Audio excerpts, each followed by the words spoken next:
Hey everyone, and welcome to your Digital SAT Reading Foundations classroom. Guys, my name is Jin Sem, and it's a pleasure to be talking to you guys here today. Now guys, in this short intro video, I wanted to cover 3 high-level points that'll help you guys make a decision about whether this course is right for you or not. Because truthfully speaking, it might not be right for everyone. So first, what I wanted to talk about is just give you guys a little bit of background information, a little bit of an outline about what this course consists of. Right, and secondly, I wanted to tell you guys a little bit about myself, like who I am and why I may or may not be qualified, right, to teach this course. And thirdly is I wanted to talk about who I really designed this course for. So whenever I create a course like this, I really like to keep my students in mind, right? So who am I creating this course for, right, is really what I like to kind of think about though. Because not all courses are created for everyone, right? I think that if you try to create a course for every single student profile, it's impossible, right? The course is going to be too sloppy, right? So I really try to, right, focus in on 1 or 2 or maybe sometimes 3 student profiles and really try to design or create the materials, right, for those students. So I'll also talk about that as well.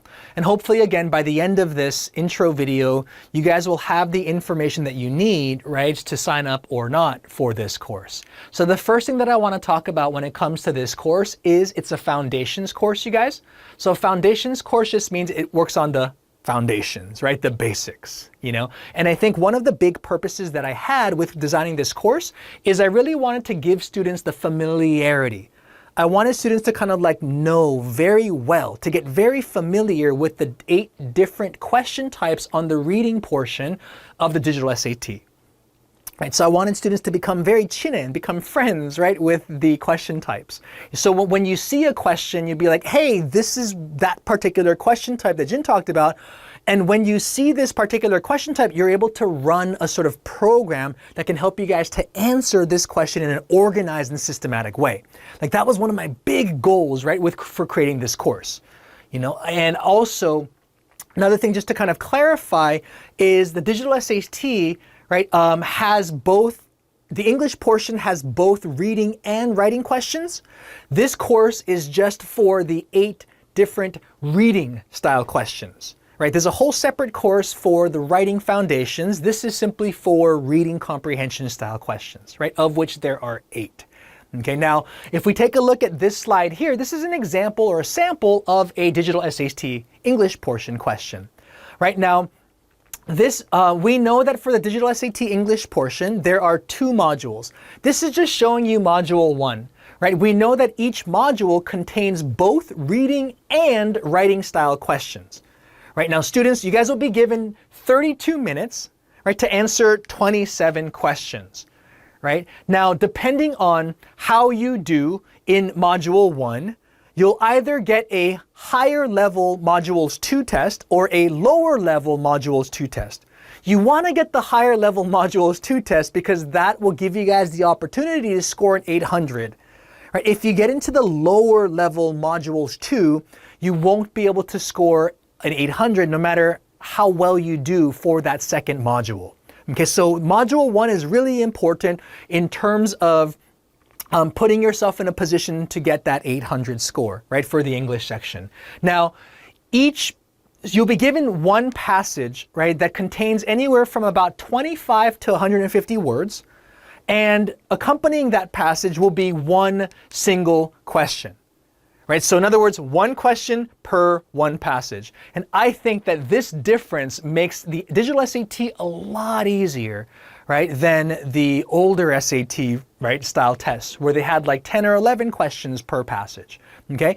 And like I mentioned before, right, even though there are both reading and writing questions on a module, right, this course is designed for only the reading section. So in other words, there are no writing questions, right, that we'll talk about here, okay? Now, to go a little bit further, right, breaking down what this course contains, right, is I think the first thing to know is that this course is broken up into chapters, right, and each chapter is dedicated to one question type, right? So there are 8 different reading comprehension questions types that you're asked on the digital SAT.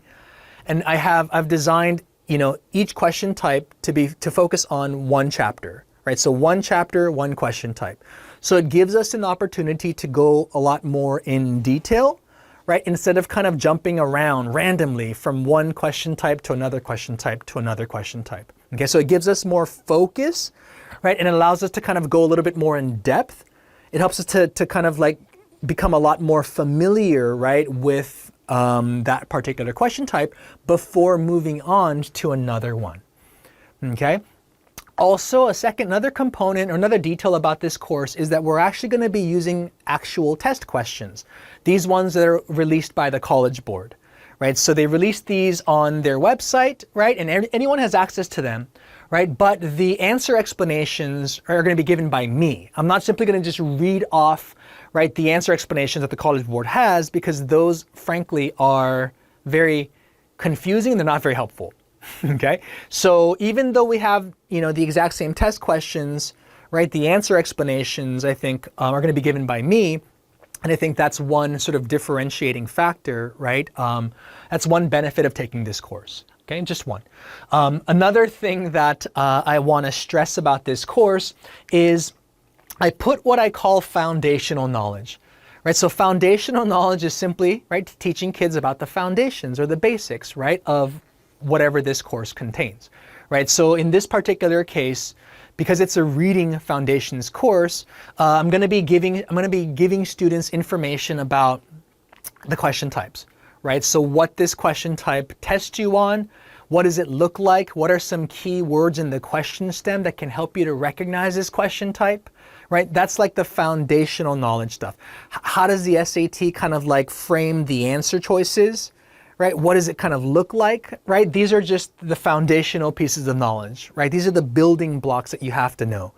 This is what helps you get familiar with the SAT reading section, right? And helps you to kind of know, right, what specific question type you're being asked.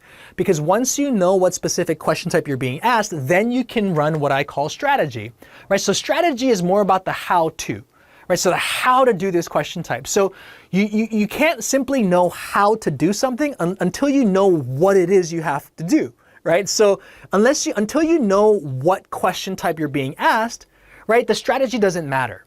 Okay, so this is, again, the foundations course is really to help get you guys familiar with, oh, the SAT is testing me on this particular question, then I must run this particular strategy, right? And so based off of the 8 different question types on the SAT reading portion, I have a specific strategy for each specific question type. Right now, there might be some overlap or some similarity between different types of questions, but that's okay, right? But the advantage of taking this course is that you guys get to see the strategy. You guys get to hear, right, and see me explain my thought process and my strategy for each particular question type. Right, and that's pretty helpful because I'll tell you guys in a second, right, who I am and why all this stuff matters, okay? But the strategy portion of this test is included. Also, you guys, I think that one of my big purposes, one of my big sort of goals with this course is I really want to help students to what I call build an SAT brain, right? And building an SAT brain really comes down to being able to think like the SAT, right? Not develop your own sort of wacky thoughts, right? So sometimes like students just don't know, they don't score very well because they don't know how to think like the test thinks, right? And that's because students just don't, they only kind of either think about things from their personal viewpoint or students don't think at all. Okay, so this course is also designed to kind of help you guys, right? Kind of think like the SAT. Yeah, and also, it's also designed to help develop a system of thinking. So a system of thinking is basically like a way to think. It's an organized way to think about stuff, right? And this system of thinking is based off of me, right? And my way of kind of thinking about this test. Now, guys, just giving you guys a little bit of background information about who I am, is when I take these tests, so before I get into these details here, when I study for and take a test, I like to think about or do things that are very practical. I think it's very important to try to simplify, to try to make things as simple as possible, right? Because the more simple that you can make things, the easier it becomes, right? When you try to complicate things too much, when you have like 50 different things that you have to remember for one question type, it becomes overwhelming and impossible to do well, right? So my whole system of thinking is really organization and simplification, right? So I really try to think about things from a very practical and logical point of view. Right, so I know that for me, when I get overwhelmed, when I get really confused, I get super stressed out. Right, when I get super stressed out, I can't think very clearly, and when I can't think very clearly, I can't function very well. Right, when I can't function very well, right, I have membungdo, right, and so I try to prevent all of that from happening, right, by developing a way to think about, right, a way to think about and to think through each of these question types that are asked. Okay, so now we've come to, well, hey, who the heck is this guy, right? So guys, this is me, okay, with glasses on. So my name is Jin Bei, and I am a top 1% scorer in the English portions of multiple exams like the SAT, the ACT, and the GMAT. So guys, I spent the last 13 wonderful years, right, in South Korea, right, working as a top-rated instructor, right, for over 7,000 students in the Daechidong and Apgujeong areas. My initial plan was only to be in Korea for 2 years, right? But 2 turned into 3, turned into 7, turned into 13. You know, I fell in love with the culture, and especially, like, frankly, I fell in love with the students here, you know. Talk about that a little bit later. But also, beyond this, I'm also an author and a content creator, right? So I've created content in multiple areas, right? Mostly dealing with English grammar, right? Really trying to expand out to the reading comprehension and understanding portions, right, of different exams. But I think more importantly than these things, you guys, is really I care about the work that I do, and that's because I care about the students that I do my work for, right? Like I said, I've spent the last 13 years in South Korea, and the reason that I stayed so long, even though my initial plan was only to stay for 2, right, was because I really fell in love with the students here. You know, I really felt like the students they really wanted to learn, like they tried really hard, right? They laughed at my jokes, which is really, I think, the reason why I stayed here for so long. And they were so curious about learning and getting better, you know? And so this is where like my passion for learning really developed, you know, and I wanted to help as many kids as possible, right? To really achieve, right, whatever sort of levels of academic success they were trying to strive for, you know. And so I think it's really that sort of care with, you know, who I'm creating this stuff, who I'm doing this stuff for, right, that makes me do all of this stuff, right? And so when it comes to this course, it's no different. You know, and so when I really was thinking about this course and who this course was made for, you know, I really thought about 2 specific student profiles, right? So I label these profiles, one like the test newbie, like a noob, right? And 2 is like an untrained test taker. Okay, so I'll talk about the different characteristics of psychological characteristics of these students, 2 different types of students. But this is really who I'm serving, right, in this course. And so when talking about the test newbie is basically, right, a student who's never had any sort of SAT formal experience, right? They've never studied for the test, right? They're starting from ground zero. They have no idea. They only know the SAT is 3 letters that represents hell in a lot of cases, right? To many students. Another example of a profile or detail about this type of student is that these students, they can actually communicate in English very fluently, right? So we can have a back and forth conversation like this with me talking at this speed, right? They can understand, and they can pitch and catch, right? But these students really lack confidence, you know, so even though they can speak fluently and communicate fluently with me, they really lack confidence either in their abilities, right? They're not as certain when they're choosing answers, and they also get really nervous when taking tests, right? So test anxiety is a really big thing. Right? So even though like in an untested environment, untimed environment, like students do really, really well, but once they get into the classroom and the teacher says, begin your test, students will freak out, right? Then they usually end up underscoring or underachieving, you know?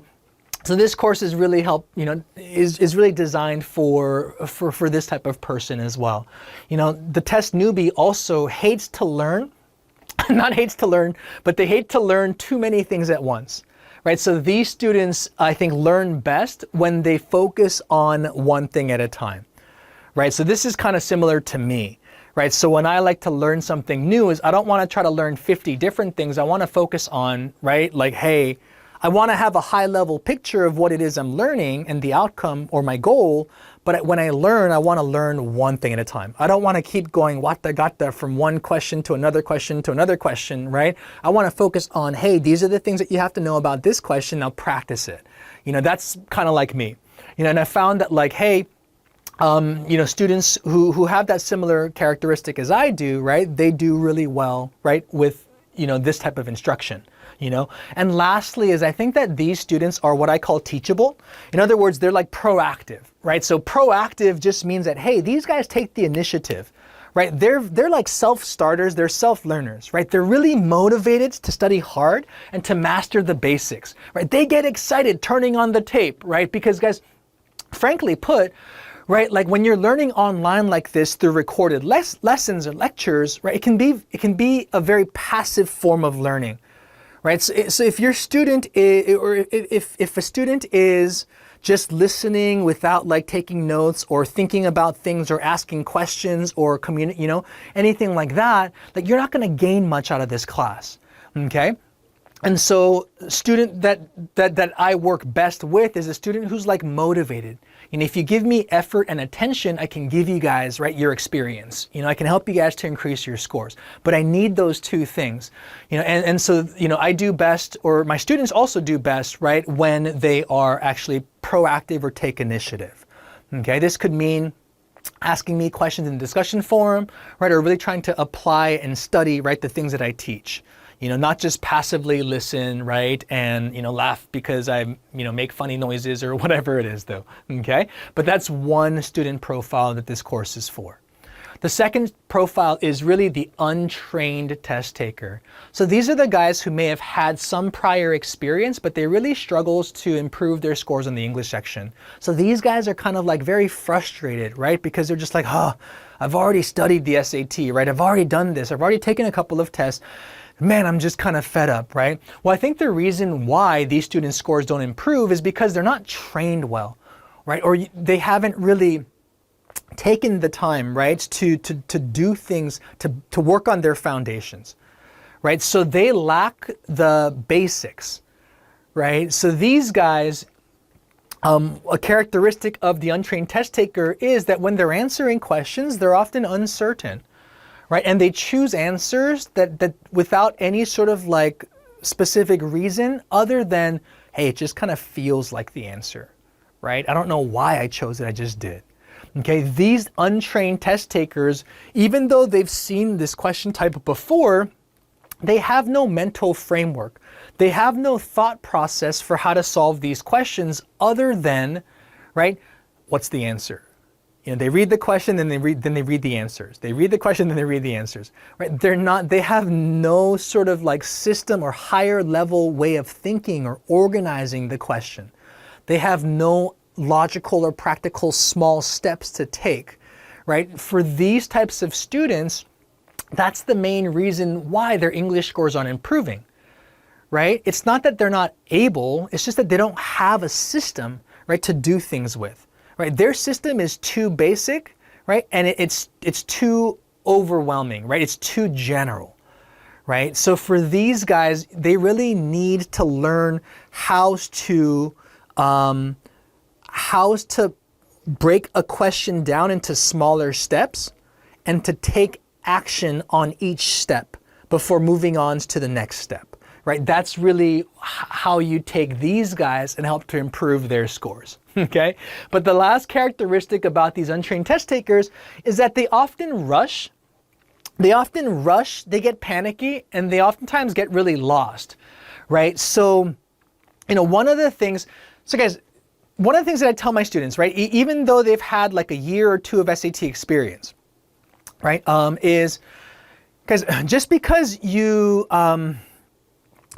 you've seen the question type before, right? It doesn't mean that, you should always go fast, right? Then students will then end up saying like, hey, well, Jin teacher, right? Well, I only have 32 minutes to answer 27 questions, so I have to go fast. I have to go fast, right? Again, this is where like students are just misinformed, right? They're not trained properly, right? Yeah, it is important to kind of go fast, right? But fast can mean different things to different people, and you should never go fast in the beginning, right? Like you should never rush, right? Anything, or any part of this test. Even when you're clicking an answer, right? When you rush it, sometimes you could click the wrong answer, right? So you should never, ever rush, right? And rushing for me is defined as doing something faster than your mind can process, right? So the way to train these types of students, right, who often just rush and do things in a very disorganized way, end up getting lost, is to slow down. Like these guys, you guys, if I'm talking to you, right, you need to learn how to slow down. You need to learn how to take something and break it down into small pieces. And you have to learn how to focus on, right, working through each step at a time, right? You can't just think about, hey, this is the question, what's the answer? You're jumping 50 steps, right? You're jumping many steps. So it's, well, this is the question, right, is what's the next smallest step that I can take to get me one step closer to the answer? That's what I mean by having a sort of system of thinking, right? Working in an organized way, working in a logical and practical way, right? And that's also who I thought of, right, when creating this course. And this is a lot of these characteristics, you guys, are not just based off of students that I've taught, but these are also things that I've had to teach myself, right? Going through this process many times, right? For the old SAT, the ACT, the digital SAT, the GMAT, and so these are, and the TOEFL exams too, right? The SSAT, there's a ton of them, right? And so these are the things that I've had to teach myself, right? To kind of go through or to work through. So a lot of these characteristics, right, the reason I can kind of identify with a lot of these things is because this is a lot of who I was, right? This is a lot of who I used to be. So I guess in a sense, right, I created this course for my old self, because I used to be these two different types. And I've learned, I've taught myself, I've trained myself, right, to become familiar, to have the sort of basics and the foundations, to become familiar with the different types of questions that are asked, and to run the specific programs, right, that I need to, right, to think, work through the answer in a very systematic and organized way to arrive at the correct answer. Once you start learning how to do that, right, this is where your scores will skyrocket, So that's basically my pitch to you guys. It went a little bit longer than I planned, but that's usually how things go. I hope this information was of some value for you, and most importantly, I hope it helped you guys to decide whether this course is right for you or not. Okay, so hopefully you guys, again, my name is Jin Teacher, Jin Sem, and hopefully I'll see you guys in the classroom soon. But if not, I wish you guys the best of luck on your SAT journeys. If I do, I'll see you guys in the next lesson. Take care, you guys, and have a wonderful day.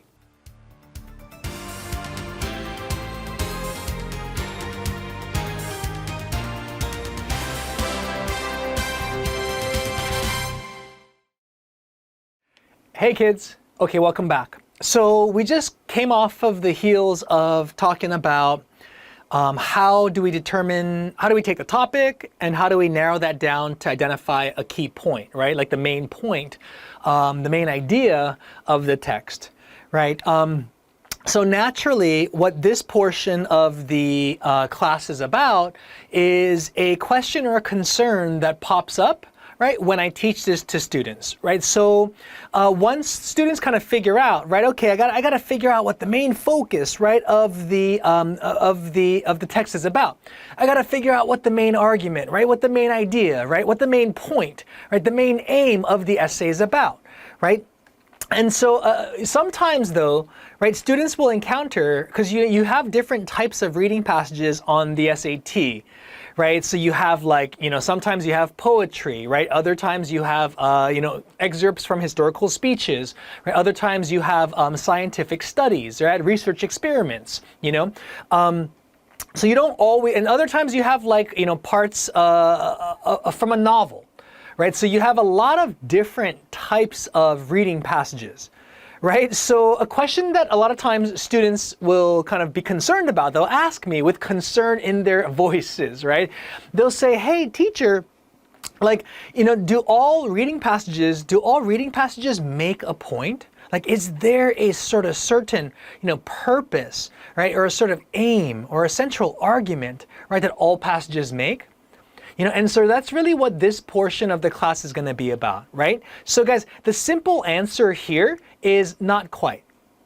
It's not all passages, right, will make a point, right? Because honestly speaking, right, like there are certain types of writing, right, that aren't designed, right, to make a point, right? They don't really have a purpose, right, other like to make an argument, right, to make a point, right? Their purpose is more so might be just to like inform you about something, right? Or just to tell you about what's going on, right, in this part of the story, this part of the world, and so the short answer to that question is, well, not quite, right? Not all passages, not all passage types will make a point to it, right? So what I want to really emphasize here is, right, even though these reading passages don't make a certain point, there is a certain way that you can think about the main idea, right, or the main point, right, in a way, right, that aligns with what the SAT wants or is looking for in the correct answer,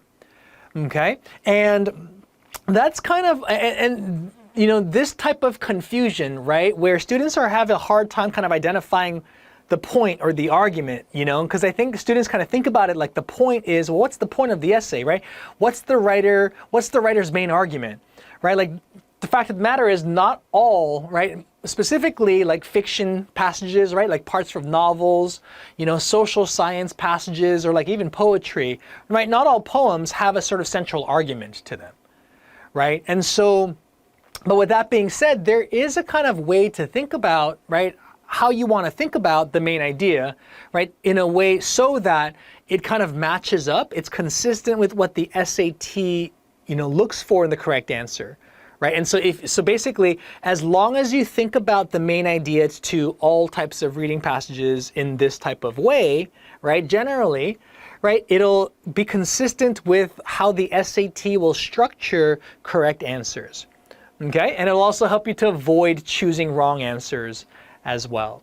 Right? So first, I just wanted to kind of mention or talk about fiction passages, right, a little bit more in detail, because this is the type of passage that most students kind of get concerned about in terms of not being able to identify, right, like the main point, right, the main idea of a passage, right? So, and the reason for their concern is kind of justified, right, guys? So because fiction passages, like such as novels, right? Novels, think like, I don't know, Harry Potter, 1984, Animal Farm, right? Because novels are nothing more than stories, right? Stories just have like events, they have characters, they have events that progress with these characters, and so on and so forth, right?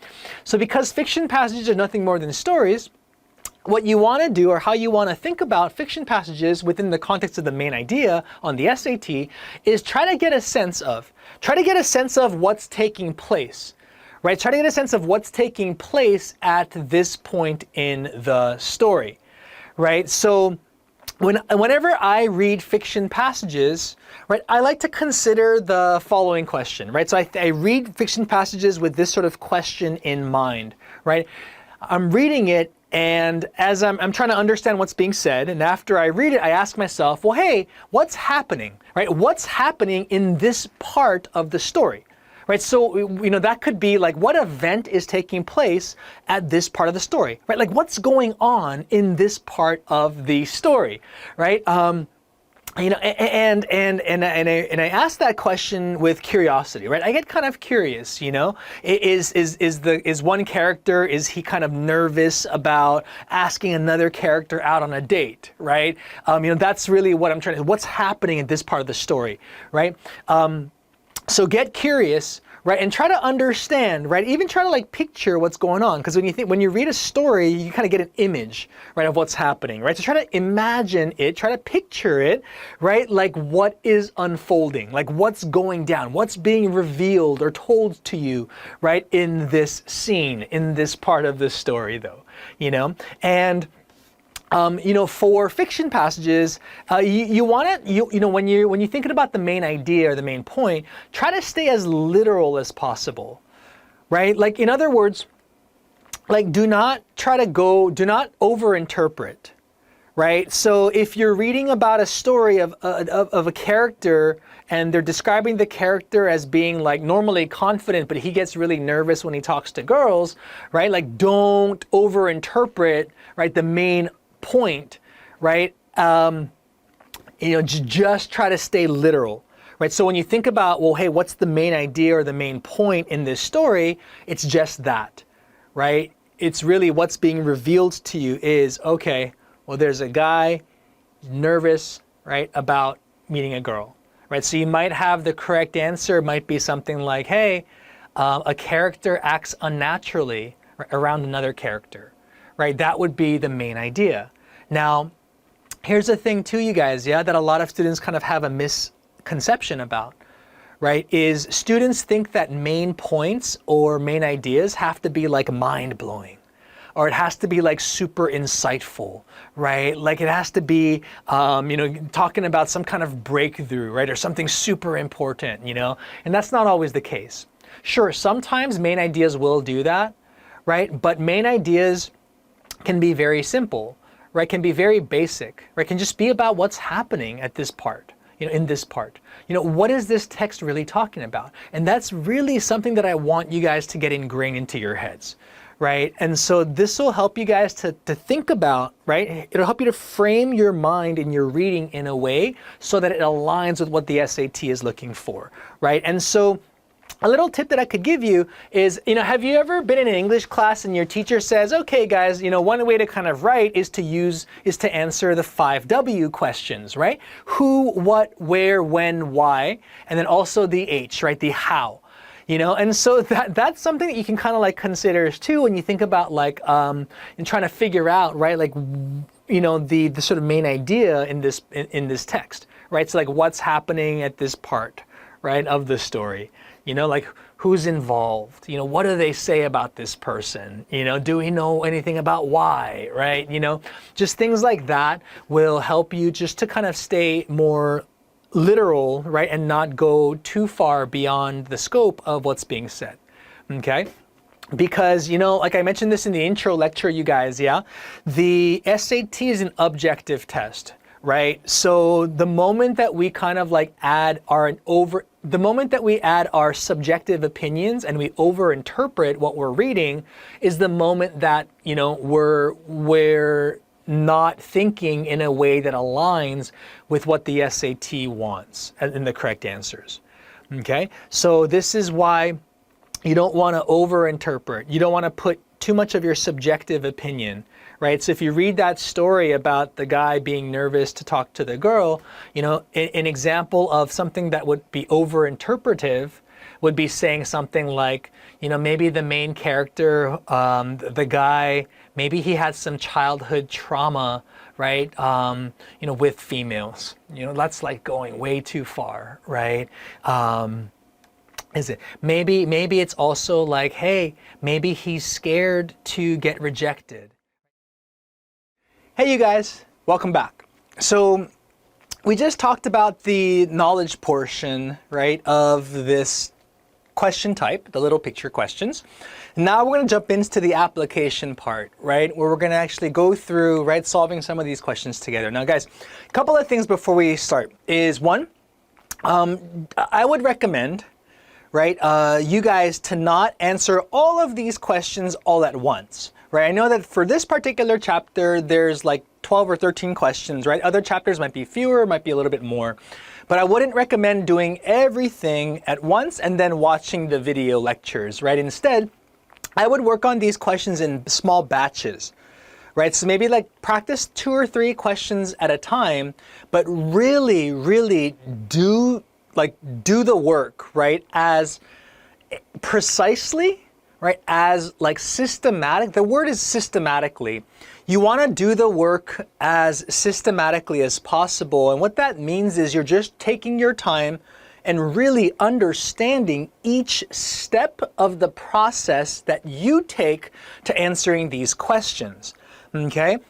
And so do that a couple of times because you want to establish the process of doing these questions in a systematic and organized way before you just start like 정신없게, like randomly, right, just answering questions. Okay, so establish your system first. Establish the process of answering these questions first.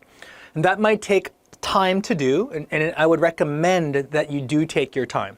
Go slow, right? Understand each step of the process, right? Because sometimes you'll have to like kind of change things up a little bit, right? And once you practice that a couple of times, right, in a slow, systematic, controlled way, right, it'll become more automatic, right? So you won't have to think as much, right? You'll just kind of be doing. And that's the point that we want to get you to, right? But that you can't get to that place without starting slow and establishing your process first, yeah? So I'll kind of take you guys through, right, that process, right, a couple of times slowly before we kind of ramp this up, okay? So question number one, like we look at the question and we know that it's going to be a detailed question, right, just because of what it says. Now, I don't have to keep this in mind, you know, in fact, when you're doing these, when you're answering these questions, you want to try to focus on doing one thing at a time. Right? One thing at a time. You know, so try to process one thing at a time. So just looking at the question, I know this is a detailed question. Cool. Now, I don't have to hold on to this, right? So what is true about mother? What is true about mother? And try to remember everything that was said about mother, right? You don't have to do that. Okay, but just know, oh, this is a detailed question. Cool. Get back to the passage now, right? And start reading. Now, when I read for details, I'm really just trying to imagine, right? I'm trying to understand what's happening, but part of like what really helps me to understand better is when I can imagine, when I can picture what these words are saying or describing, right? And so if you can kind of like, you know, imagine like the scene, right? You know, throughout the paragraph or throughout the text, that oftentimes helps, right, with your understanding. Okay? And that's really what I'm trying to do. So when I'm reading, I'm trying to understand, right? But one thing that helps me, one way to understand, right? One way that helps me to understand things better is by trying to imagine, right? Or picture what I'm reading. Okay? So it says, the text is adapted from Nesbitt's novel, The Railway Children. It doesn't really tell me anything, unless you've read the book. But I don't think you read something from 1906, right? So in this case, the blurb doesn't help, but that's okay. Getting into the story. It says, Mother did not spend all her time in paying dull visits to dull ladies and sitting dully at home waiting for dull ladies to pay visits to her. Can you kind of picture what's happening though in this case, right? I mean, it's basically kind of describing mother though, right? In terms of something that she doesn't do, you know? And we know that when they do kind of engage with each other, we know it's not really super fun and like, you know, there's not like, it's not lighthearted, it's just dull, right? It's dull. You know, so you kind of like imagine the energy is real low. Imagine like old ladies kind of like sitting down and sipping, whatever, right? Is the idea. She was almost always there, ready to play with the children and read to them, help them to do their home lessons. Can you imagine? Can you kind of picture, right, how she's interacting with the kids, right? She's reading to them. She's helping them do their homework, right? Besides this, she used to write stories for them while they were at school and read them out loud after tea. And she always made up funny pieces of poetry for their birthdays and for other great occasions. So can you kind of like imagine, right, you know, what you're reading? Can you kind of picture it a little bit, right? So, you know, that kind of helps me to understand, right, what's being said, like what's happening here, right? Kind of each sentence throughout the text, right? And That's honestly how I read for detailed questions, is I just try to understand sentence by sentence, is it just what's happening here, what's happening here, what's happening here, what's happening here. And some sentences will help you to imagine or picture things, right, more so than other sentences, is the idea, okay? But now, what we can do then is we can now get into your answer choices. Okay, so now we know the question is asking you, what is true about mother? So what is true about mother is going to be based on what the reading passage says about mother. Okay, not according to what we think or our opinion, it's according to the text, right? So the correct answer must be, right? The correct answer must be supported by what the reading passage says. Okay, now what I would recommend doing here is you can kind of do like a rundown of your answer choices, right? Just A, B, C, D. And what you're doing in this first run through is you're crossing out answers that you are just 1000% sure are wrong. Right, now this is going to vary student by student, right? So what you might think you're 100% certain about is wrong might not be what I think, right, is 100% wrong. Right, so it's going to depend on you, right? So be honest with yourself when doing this, right? If you're not sure if this is right or wrong, then leave it alone, okay? But you only want to cross out answers that you are 1000% sure are wrong. So you're so sure that this is wrong that you're willing to bet me money on it. If you're not sure, leave it alone. Okay, and go on to the next answer choice. This is going to be your first run through of the answer choices though. Okay? Because there's a lot of things that are said about mother, I wouldn't try to go back after reading the question. I wouldn't try to go back to the passage and try to remember everything that was said about mother. At that point, you're holding on to too much information, right? And remember, the key to doing well in these is focus on doing things one thing at a time. Do things one thing at a time.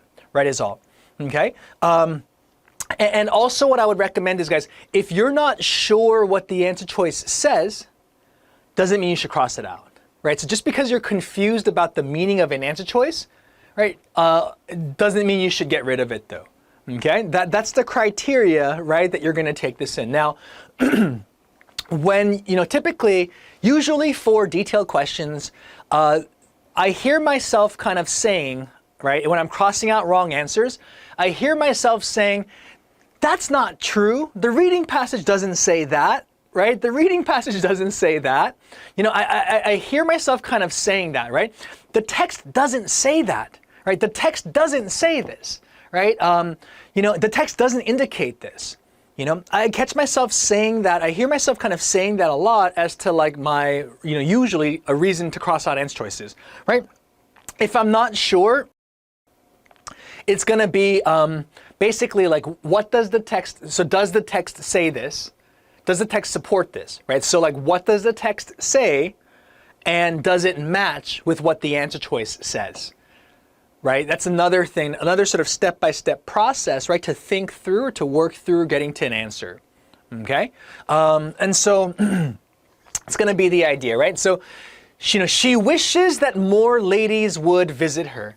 The text doesn't say that, right? The text doesn't say that, right? Would be my idea, right? This is my run through, okay? Birthdays are her favorite special occasion. Oh, I remember, hearing something about birthdays, but I don't know if it's her favorite. Does the text say that it's her favorite? I'm not sure, right? She creates stories and poems for children, right? So I kind of remember something about, she does things with the kids. Hey kids, welcome back to your Digital SAT Reading Foundations classroom, where it's my goal to give you guys the knowledge and the tools to help you guys gain the clarity and the confidence to dominate, right, the Digital SAT exam. So guys, we talked about 2 of the 8 question types on the reading section. Today we're going to jump into the 3rd type, right, which is purpose questions, otherwise known as reading for function. So what exactly are purpose questions?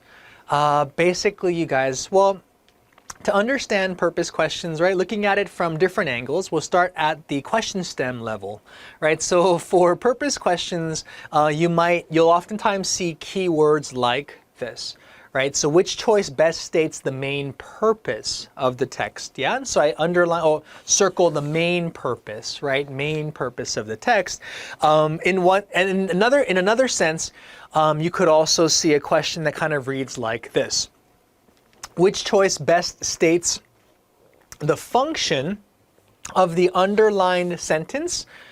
Sometimes you might see the word portion instead of sentence, right? But the function of the underlined sentence in the overall structure of the text, right? So some of the key wording that you want to pay attention to help you to identify that this is a purpose question is the word purpose and function, right? And if you kind of notice, right, like this, the main purpose is really referring to the text as a whole, right? Like the overall text and the main purpose, right? The overall focus, right? Not just a minor part. Whereas this question is asking you about a portion, right? A part of the text, understanding what the purpose of that part is, right?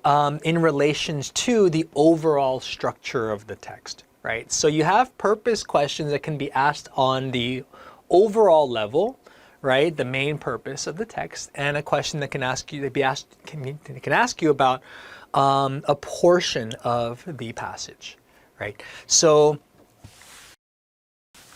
anywho, breaking these questions down a little bit further, guys. Purpose questions, they go beyond asking you what the reading passage says, and instead, right, asks you why, right, it's being said, right? Because if you think about what's the purpose of this, right? What's the purpose of this? So you really think about why, right? Why was this talked about, right? That's what purpose means, right? What's the purpose of your life, right? Why are you here, right? It's really, we kind of relate the purpose with like the why, and so that's kind of one level how you want to think about this, okay? For purpose questions, I talked about this earlier, is you might be asked about the purpose of the entire passage, right? The main purpose of the text, or, right, the purpose of a portion of the passage, right? What's the function of the underlined portion in the overall structure of the text, okay? And just, so that you guys are all clear, right? I want us to be on the same page, right? So when I use words like purpose, you should also know some other words that I'll use, right, to help you guys understand, right, this term or this question type better, right? So, related words to purpose would be like function, right? Purpose, why. I like to use the phrase like, what is this doing, right? What is the passage doing? Or also like what role does this sentence play in the passage, right? So these are some kind of like key related words, right, to purpose, is all. And so I think the most important thing, guys, purpose questions don't have to be difficult. None of these question types have to be. But for purpose questions, there is a particular way that you want to think about, right, the purpose of something, okay?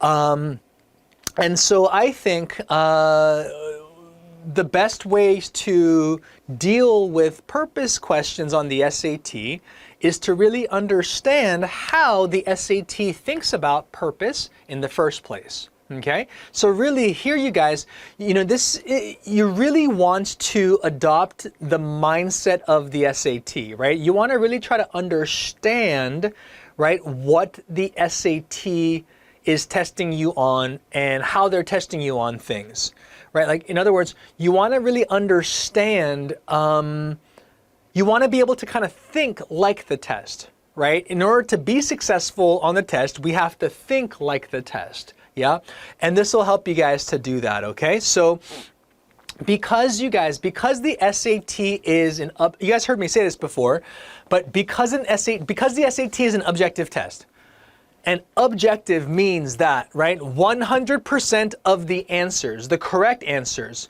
can be supported by information from the text, right? Information from the text, we call those facts, right?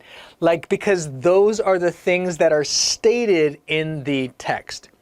And those stated words, those facts, the information that's used in the text will always support the correct answer.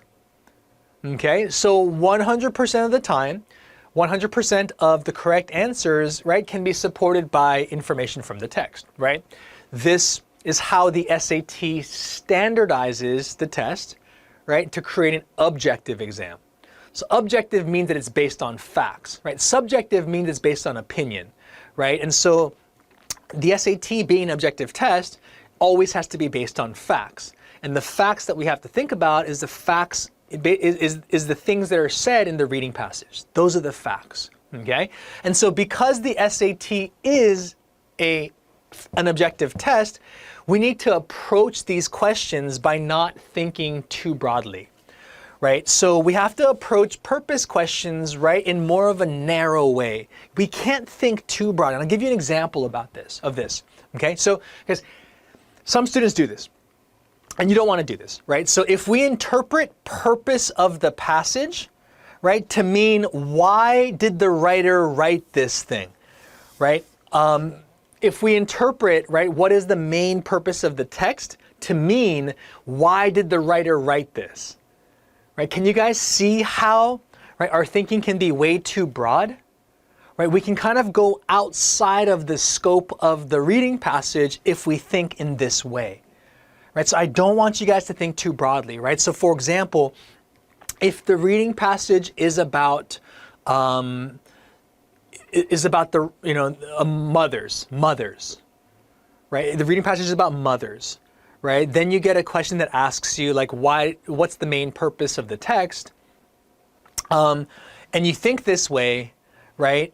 You might think like, okay, why did the writer write this text, right? Did he write this because he misses his mom? Right? Did the writer write this because, you know, he admires his mom and wants her approval? Like, we have no idea, right? You know, if the reading passage just talks about mothers, and talks about them, right? Like, we don't know, right, that the writer wrote about this, right, because he has personal feelings towards his mother, unless the reading passage says that, right? So, you know, it's kind of dangerous, right, to think about purpose questions to mean, why does the writer write this, right? Because if we think about, I don't know, there could be a thousand reasons. I can't read the writer's mind. I don't know why the writer wrote this. Right? Did he write it because he was in a bad mood? Did he write it because he wanted to get revenge? I don't know. I don't know his motives. The only thing that I know, the only things I know is what's said in the reading passage. Right? And so instead of thinking in this way, which is too broad, right, you want to narrow your thinking. Right? You want to think in more of a straightforward, literal type of way. You heard me kind of say this for detailed questions as well, right? It's the same thing. You know, because when you think more literally, when you try to understand things more literally, you're staying within the bounds of the passage. Right? And you're only making like small logical steps at, right, the meaning, you know? So the way that I think is really helpful, you know, in terms of a way to think about the main purpose of the passage is to think about it like this, is to ask yourself this question, right? If the question asks you like, hey, what is the main purpose of the passage? I like to rephrase that and say, hey, what is the overall passage doing? Right? What is the passage doing? Right? What is the overall passage doing as a whole? You know, and doing here, right, kind of like describes like an action that's occurring or happening. Okay, kids, welcome back. So we just wrapped up talking about the foundational pieces of information that you need to know about vocab and context questions, right? So now we're going to take our knowledge and we're going to apply it, right? By going through a couple of SAT questions, right? These are actual SAT vocab and context questions, but I'm going to show you kind of like my process of how I take what I know, right, and apply it, right, to working through these questions, okay? So if you don't want to hear my voice reading, you can pause the tape and read it and work through these questions yourselves, or you can just, you know, do it with me, okay? Whatever you choose is fine. So here the passage reads, in the early 1800s, the Cherokee scholar S. created the first script or writing system for an indigenous language in the U.S. Because it represented sounds of spoken Cherokee so accurately, his script was easy to learn and thus quickly achieved blank use. Right? By 1830, over 90% of the Cherokee people could read and write. So the question reads, which choice completes the text with the most logical and precise word or phrase? So the first thing that we got to kind of keep in mind, right, is what are some key pieces of information? So what are some context clues, right, that we can kind of gather from the text? So we're trying to see what type of use, right, did his writing script achieve? So it achieved what type of use, right? So there's a couple of context clues here, you guys. One is I would definitely say his script was it was done really well, right? It was done super accurately. It was easy to learn, right? And therefore, so because of these things, right, it achieved some kind of use. Now, the other thing too, you guys, that's a context clue that I didn't put in here that I want you to circle is the colon. The colon. So it's not necessarily a keyword or a phrase, but it's a context clue for sure. So guys, what you have to know about the colon, and I think you've heard me talk about this before, the SAT loves to do this, the information after the colon, its function or its job is to explain, right, the information before the colon. That's its job. So the information after the colon, its job is to clarify or to talk about, right, to explain, right, something that was mentioned before. Right before the colon, you know, and so this is also another clue as well, right? Because you know that the information after the colon is going to explain what type of use his script achieved, right? So we can kind of gather that over 90% of the Cherokee people, right? That's also gonna be another clue here. Okay, and we gathered that, right, not just because of the words, but also because of the punctuation that's used in this text. Okay, so now these are your context clues, right? Then your job is to kind of like figure out, hey, what type of use, right? So what kind of word, what type of word kind of belongs here? And again, we don't have to have the exact, right, word, right? And you don't have to spend a lot of time doing this, but just kind of think directionally, right? Like what type of word kind of belongs in this blank. So it achieved what type of use? So I would say it achieved like a lot, right? We know it's kind of a positive word, right? Because we know he's going to say something good about it, right? It's not like it achieved like negative use, right? That wouldn't make any sense. Using kind of negative words, right? To criticize or talk about how bad his thing was. That doesn't work here. So we know directionally it has to be some kind of positive word, right? And maybe something like a lot. It achieved a lot, a lot of use, right? It achieved a lot, much use, you know, things like that, just to kind of show, right, that a lot of people used it because it's supported by the fact that over 90% of people could read and write, right, by this time period. So taking this into mind, we can now go through our answer choices, right? And again, here, answer choice A, widespread, is the perfect word here, right? So widespread is the word that logically and most precisely fits, right? Because what does widespread mean? Widespread means it's spread out really wide, right? So it has a lot of reach, right? So it's not just in one small place, right? But it's prevalent, right? And that makes a lot of sense here, right? Because it's supported by the fact that this many people could read and write, right? And it's logical, right? Because it's easy to learn and it's done so accurately that, of course, it could have widespread use, right? It makes sense, right? To kind of connect information that's easy to use and accurate to a lot of people use it, right? And so something like A here would fit the best, okay? So at this point, there really isn't much else, right, that you need to kind of do. Right, but I just kind of put on the side here some of the reasons. So when you plug in A, right, so the meaning that's created here is very straightforward, isn't it? Right, so isn't it pretty easy to understand? Right, when it achieved widespread use, right, it's really easy for your brain to kind of grasp, right, that, right, based off of what else, what else is said in the passage, it's really easy to understand. Right? And that's like a good clue a good indication as to that being your correct answer. Plus, we know it's supported by the context, right? With those context clues that we did kind of consider. And so if we take a look at like these other words, right? Like a word like careful, it achieved careful use. Doesn't your brain go, wait a second, his script was easy to learn and thus achieved careful use?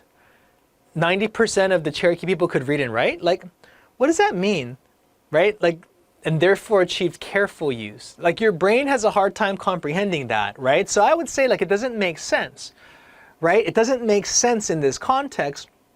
Not like it's the opposite of what it should be, right? But more so like, hey, I just can't comprehend. Based off of what's given, right? My brain can't grasp the sort of meaning of this. It can't connect the pieces of information, right? Something like unintended, right? Unintended, I would also say too, like that doesn't, like unintended just means that it was like accidental, right? And that again doesn't make any sense as well, right? Unintended use, you know, that people just, you know, used it, you know, unintentionally, right? Like that doesn't work here as well, right? And then same thing with infrequent. Infrequent means not a lot. But now infrequent would be like illogical, I would say, right? Because we can kind of like understand why D wouldn't make sense, right? Because it's like the opposite meaning, right? So when we think, you know, it achieved infrequent use, 90% of the people could read and write, like our brains can kind of wrap our minds around the fact that infrequent is a contradiction. If we plug this word in here, it contradicts the other information, right? Whereas like B and C, when you plug these in here, right, there isn't really a relationship. So it's not like it contradicts the information, it just confuses the information. It makes the information more confusing, right, to see the relationship, right? So that's, you know, what I want you guys to kind of like feel, right, is when you guys kind of feel that, right? Like D, you guys can kind of tell it's a contradiction, so your brain can kind of like, it's not, your brain's not confused. But B and C, when you plug those words in here, the relationship becomes unclear, right? It becomes kind of a confused relationship, right? You also get confused as well, you know, and so that's really an indication that something like doesn't fit, right, very well either, okay? Make sense? Yeah, we can just do one more of these practice rounds before we get into some practice questions. So if you want to, again, pause. You can go through this yourself now that you kind of know, right, how to do this. If you want to do it together, let's go for it, okay? And keep this video playing. So here it says, when Mexican-American archaeologist Zelia Maria published her 1886 research paper on sculptures found at the ancient indigenous city of T in present-day Mexico, other researchers readily blanked her work as groundbreaking. This recognition stemmed from her convincing demonstration that the sculptures were much older than had been previously thought. So what are some key words and phrases from the text, you guys? Well, I think one that I want you guys to underline or circle is circle this recognition. Circle that, you guys, this recognition, yeah? And definitely put an emphasis on this. When you say like, when you have phrases like the SAT loves to use phrases like this, right? They'll say like this recognition, or those desserts, or such, right? Such students, you know, or these books, right? Like these types of phrases, you guys, these are called compression nouns. Right, so compression, you can write that word down, compression nouns. So a compression noun is like a noun that kind of compresses. It compresses. Hey kids, you know, welcome back to chapter 5 of your Digital SAT Reading Foundations course. We've covered 4 question types up to this point. Yeah, today we're going to jump into some of the less commonly known reading comprehension style questions, starting off with supporting and undermining question types. Okay, so we'll talk about what these kind of mean or how to work through these questions, of course, in more detail. But just wanted to let you guys know that there are... So this type of question, it can get a little bit tricky, right? Just because most of you guys haven't experienced encountered these types of questions before. Okay, but I just want to assure you that if you know what you're looking for, if you know what these questions test, and if you know how to systematically and methodically work through these questions, you can train yourselves to become amazing at these questions, okay? So let's jump into these by first just showing you guys, right, what the sort of wording of the question stem looks like, right? So you're gonna have 3 subtypes of questions that relate to this category, right? So one of those questions could ask you, which finding would most directly support the researcher's hypothesis? So guys, circle the phrase directly support, and next to it, write down strengthen, right? Write down strengthen, right? So if something supports the hypothesis, it's going to add strength, right, to the hypothesis. It's going to add strength or validity to a claim. Okay, the other type of question that you might get, right, would say something like, which quotation from this book or this poem or whatever most effectively illustrates the claim. So circle the phrase illustrates, right? Illustrates. So illustrates would means to kind of show, right? Or I can also put directly relates, right? That's what illustrates would mean, you know? So illustrates would mean that, hey, one of the ways to support a claim or a hypothesis would be to illustrate it, right? But illustrate can also mean, right, that all it does is it directly relates. It shows you what the claim tells you, right? And that's what illustrates would mean precisely, okay? But these two are kind of like in the similar direction. You know, it's not like you're looking for the opposite, right, to disprove a claim, right? These are more so continuing the claim in the same direction, right? Either by supporting it or by showing it, you know, is all. And then lastly, the last type of question you could get is something that says, which finding, if true, would most directly undermine, right? Undermine the writer's claim. So circle the phrase directly undermine. And undermine, next to this, write down weaken, right?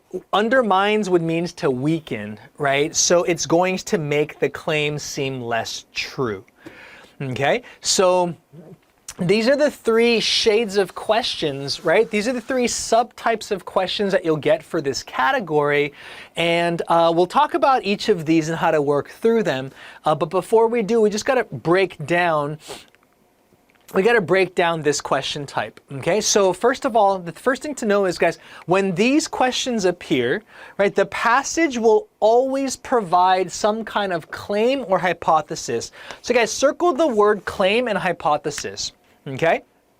So basically, like a claim, so a claim is, you guys, it's an assertion or a statement, right?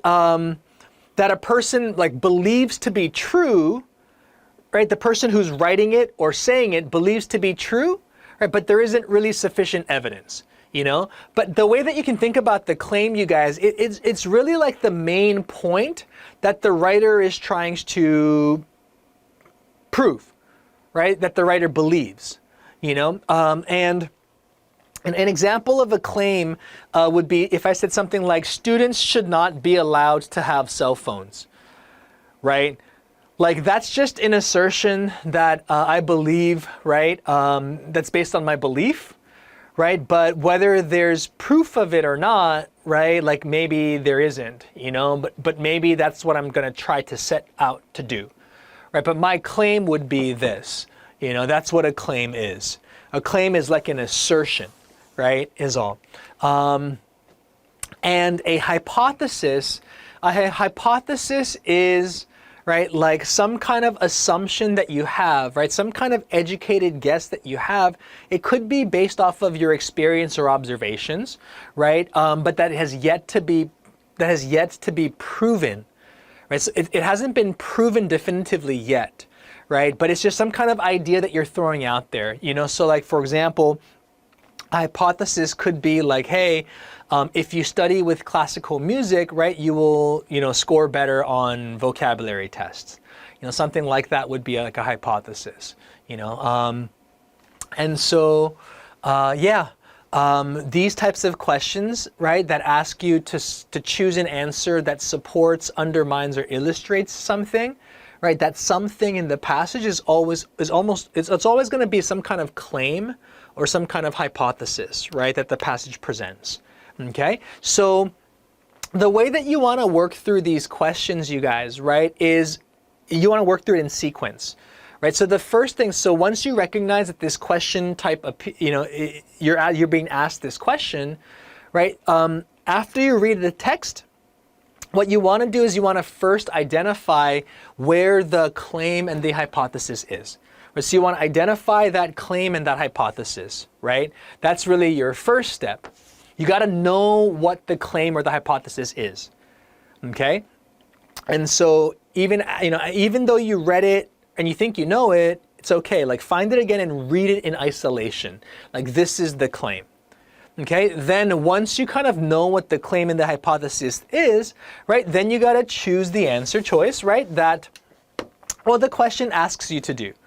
Right, so if the question asks you to choose the answer that illustrates it, your job is to choose, right, a statement that directly relates or shows the claim, right, shows what the claim says or tells you, or it's going to be to choose an answer choice that supports or adds strength to the claim. In other words, it makes the claim more likely to be true, right? Or choosing the answer choice that weakens the claim, right, that makes the claim less likely to be true, right? Kind of disproving it, is all.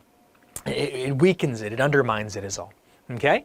And that's really the sort of breakdown, you guys, yeah? So we'll talk about each of these kind of terms, right? Illustrates, supports, and weakens kind of one by one. So we'll go through like an example of a statement that could illustrate a claim, right? So imagine I had a claim that said something like, the harder you try, the more elusive success can be. Right, so this will be kind of mixed in with your other words from the text, right? But this is what the claim is. You want to identify the claim. The harder you try, the more elusive success can be. Okay, this is what the writer believes, right?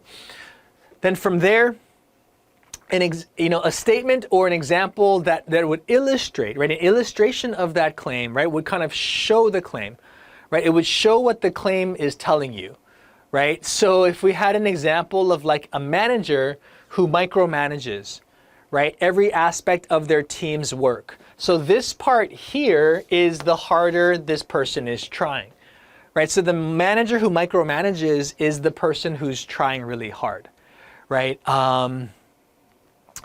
Their excessive control can demotivate employees, stifle creativity, and hinder overall productivity, right? So this is going to directly relate to, right, success becoming more elusive, right? Like you're becoming less successful, right? So these would be the words that kind of show, right, what this says or tells you.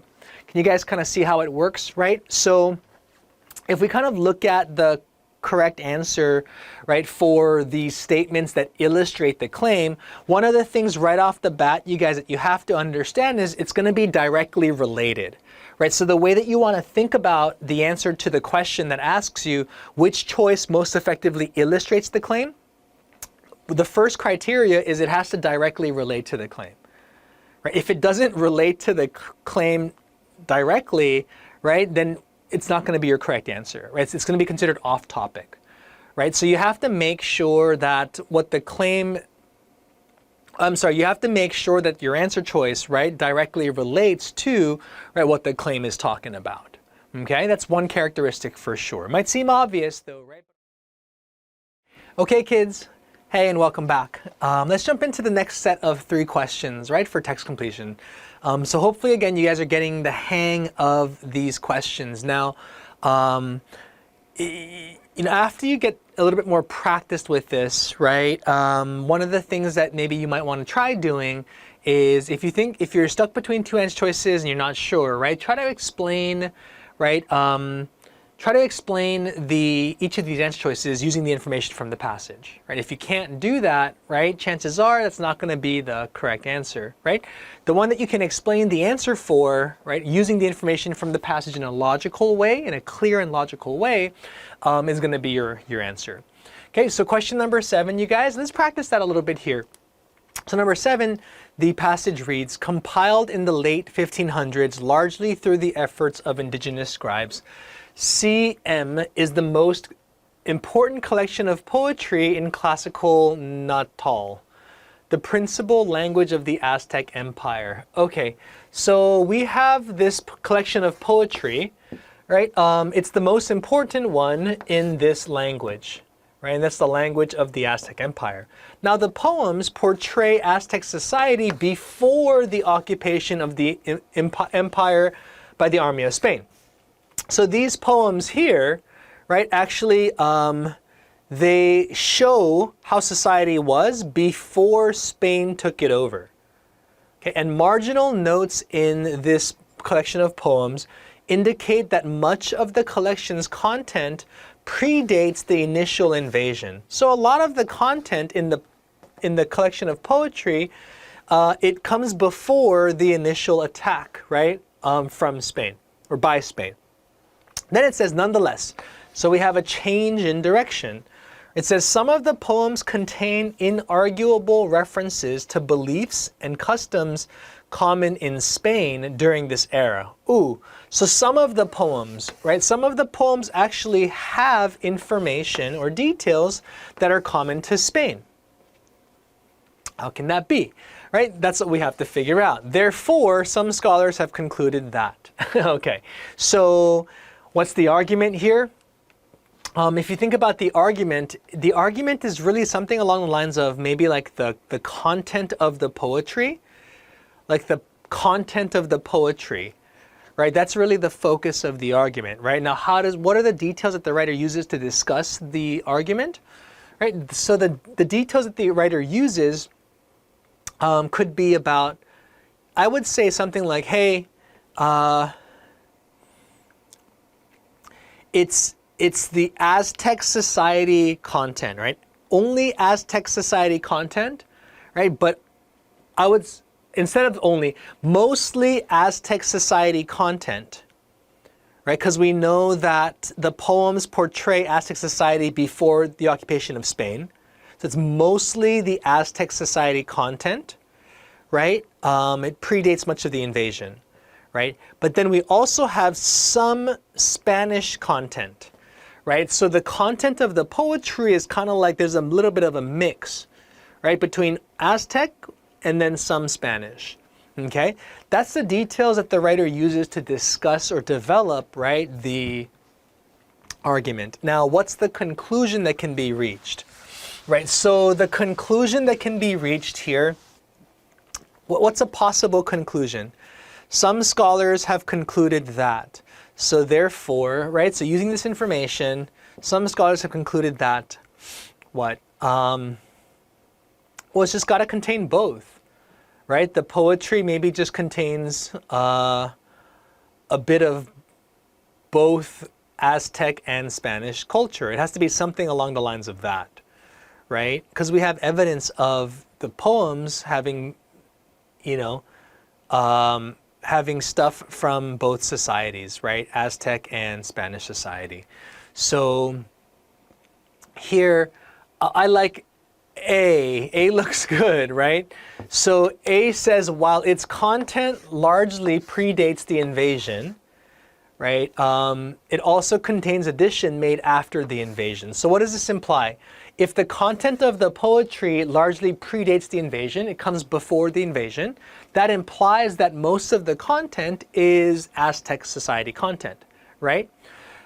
But we also have this part too. It also contains additions made after the invasion, right? So after Spain invaded, this poetry also contains some additions there. And that implies then, right, that the poetry, right, would have some Spanish influence, right? So can you see how we can explain the answer? We can explain this answer using the information in the passage, right? So if most of its content predates the invasion, that can be supported by this part up here, right? So the poems portray society before the occupation of the empire by the army of Spain, right? And marginal notes indicate that much of the content predates the initial invasion. hey, there we go, right? So most of the content is like just only Aztec. And then what about this part here? It also contains additions made after the invasion, right? So that we can explain that with this, right? So if some of the poetry has inarguable references to beliefs and customs common in Spain, right? So if it's without a doubt, some of the things that are written in the poem come from Spain, then we can logically conclude that, right, some of these additions were made after the invasion, after Spain invaded.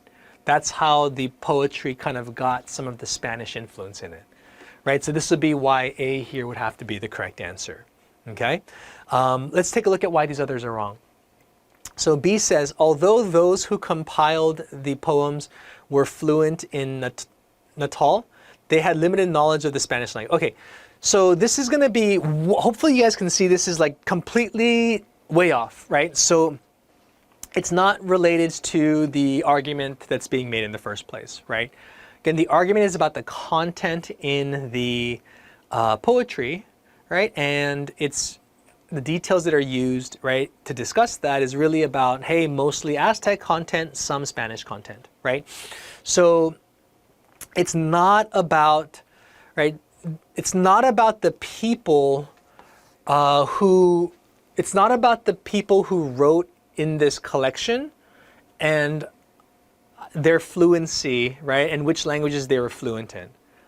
You know, so it's not about the people who wrote in this book, right, and whether they were fluent in one language or the other, right? Like there's no, like the argument isn't about that, right? And also the details that are used, right, don't support this at all, right? So there's no indication, right, about the people who wrote in these books, in these poems, and about their knowledge in languages, right? So there's no support for that in the passage.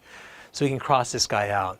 See, before the invasion by Spain, the poets of the Aztec Empire borrowed from the literary traditions of other societies. So borrowing from other societies implies that they borrowed from societies other than Spain, so not Spanish societies, right? So again, this one here kind of goes, again, outside the bounds of what the argument talks about, right? Because again, the argument is about the content of the poetry and about how most of it is Aztec, but some of it is Spain, right? So here, this would really kind of contradict the information given in the passage, right? Because this is saying that, hey, the Aztec borrowed from literary traditions of other societies, right, other than Spain, right? And so that doesn't make any sense here, right? It's really about the Spanish content, right, mixed in with the Aztec content, not, right, content from, not the traditions from other societies. So we can cross out C. D, the references to beliefs and customs in Spain should be attributed to a coincidental resemblance between the societies of Spain and the Aztec Empire. So it's a coincidence. It's a coincidence, right? And this one can't be the correct answer because it's going to be contradicted by the information in the passage, right? Because it says some of the poems contain inarguable references. So it can't be argued. So it's definitive, right? So this stuff about coincidence, right, about how it resembles Spanish, it doesn't really fit, right, with the information that you're given here, right? So you can almost see it as like a contradiction, right? So how can it be a coincidental resemblance, right, if without doubt, right, the content is partly Spanish, you know? And so this is why D here, right, would also be incorrect, you know? And so, yeah, this would be. Hey kids, welcome back to your Digital SAT Reading Foundations classroom. Again, my name is Jin Teacher, and my goal, you guys, is to give each and every one of you the knowledge and the tools to help you guys gain the clarity and the confidence, right, to really go out there and perform at your highest levels for the digital SAT, specifically the reading portion. Now, guys, we're almost down to it, right? We're almost done with the course. There's only 2 chapters left, right, for the foundational part of this course. And these last 2 chapters are not going to be long. So instead of having like 6 or 7 lessons for this chapter, the next 2 chapters are going to consist only of about 2 or 3, right? So just letting you guys know that up front. Some of you guys, or a lot of you guys, are probably like, yes, yes, and a few of you guys are like, no, I want more practice, right? But regardless, this is just the way that it is. There aren't as many questions of this type, the paired passage questions that pop up on your actual exam. So they come up very infrequently, which is why there aren't as many practice opportunities, right, for these questions. Okay, at least for now. I will add more of these paired passage questions as we move along, but for now there's only 4 of these to really practice with, right? So the important thing about this chapter is to really understand this question type, right? You know, on the surface, it's very straightforward, but if we really dig deep into, right, what this question is asking and how to approach answering this question, you'll be able to learn a lot. And only with 4 practice attempts, right, you'll be able to have a very strong feel for what you're supposed to do.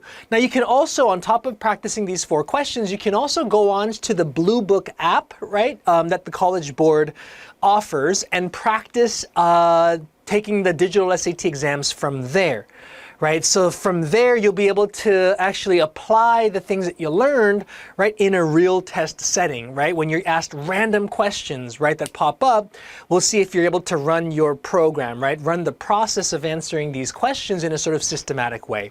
Okay, so with that being said, you guys, make sure that you have a notebook and a pencil to take some notes with and a refreshing beverage. And let's jump into the paired passage questions. So this question is kind of what it sounds like, right? A paired passage. So paired means 2, right? So this question type is going to give you 2 passages, right? 2 short passages and 1 single question that asks you about both of those texts, okay? But before we get into the breakdown of the question type, right, just taking a look at the question stem, right, the question stem will always be phrased in this sort of fashion, right? So based on the texts, what would the author or a person from text 2 most likely say about text 1's blank, text 1's X, right? So it could be text 1's conclusion, text 1's claim, text 1's research proposal, text 1's finding, text 1's discovery, whatever it is though, okay? But essentially, you know, this question is super obvious, right? Like, you know, you get a paired passage question because you'll see for that question text 1 and text 2. That's how you know you get a paired passage question. So there's no surprise. Right, so breaking down this question a little bit further, you're going to be given 2 short passages. We'll call them text 1 and text 2. Right, now these 2 short passages represent 2 views about a specific topic. Now that topic, you guys, is going to be the same topic, right? So this is going to be the main subject of the 2 texts, right? Now, the question that follows these 2 passages will then ask you about the relationship between text 1 and text 2. Right, so usually in the form of, hey, what does a person from text 2, right, how would this person most likely respond, or what would he most likely say about something that was mentioned in text 1? Right, that's going to be like, that's the relationship that you'd have to understand, right, about the passages. Okay, now this question type, you guys, it's very infrequent, meaning it doesn't show up a lot on your test, right? But when it does, it'll most likely come out for modules 2, right? The more challenging module. During modules 2, the more advanced module, the harder level difficulty module, and sometimes it might come out during module 1, right? But depends on the test. But if you get the easier version for modules 2, right, chances are like you won't get these types of questions, right, in the second stage of your test. So it's actually a good sign that you get if you get a paired passage question during modules 2, because it means that you're really doing well. You're in this sort of harder level or the higher level stage of the test, right? So you're going to be able to kind of score in that 800 score versus if you were in the easier level, right, for modules 2. But regardless of that being said, you guys, a lot of students have trouble with this type of question simply because there's a lot of steps that we have to take to answering the question, right? Because if we just look at the question itself, can you see there's multiple parts to it, right? What would the author of text 2 most likely say about text 1's blank, right? So we'd have to kind of know, in order to answer this question, we can't just jump to, we'd have to take many small steps, right? We'd have to take more small steps to get to the correct answer compared to, let's say, a vocab and context question, right? Where they're just asking you about the meaning of a word, right, in one passage, right? So for those questions, right, you don't have to take as many small steps, right, in your logical thinking to arrive at the answer. But for this question type, right, there's more steps, there's more small steps that you should be taking, right, to arrive at the correct answer, which is why students tend to have a harder time with these questions. These questions tend to be one of the more quote unquote challenging questions to students, right? And of course, right, time consuming. You know, the time consuming part I can get, right? These questions do take some time. So you don't want to spend the same number of seconds answering this question as you do for, let's say, a grammar question on the writing section, or like a vocab and context question for the reading section, right? So for those, so you should be taking more time just simply because you have more small steps that you should be taking. Okay, so don't worry if you feel like you're taking longer for this question. You're supposed to, if you're doing it correctly. Okay.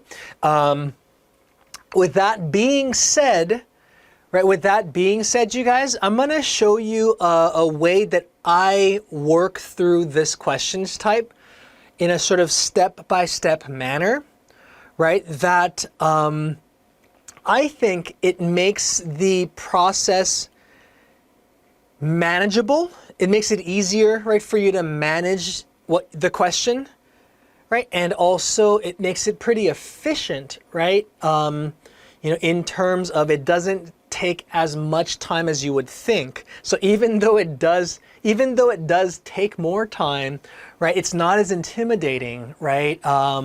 So I found a way to kind of like streamline the process, right, in a less intimidating type of way. Okay, so I'll show you that in a second. But before I do, just wanted to let you guys know that, hey, if you are having trouble with these questions, right, this question type, it's okay to skip it, right? Because you have that luxury, right, on the digital SAT, you have the luxury of answering the questions in any order, right? So if you know yourself as a test taker and you know that you just have a block with this question, or you just have a lot of trouble with this question type, then consider skipping it, right? Just mark it. You can flag it. Flagging is the word that we use to kind of like mark a question, right? This is like a symbol of a flag. You can mark the question and then come back to it later on, right?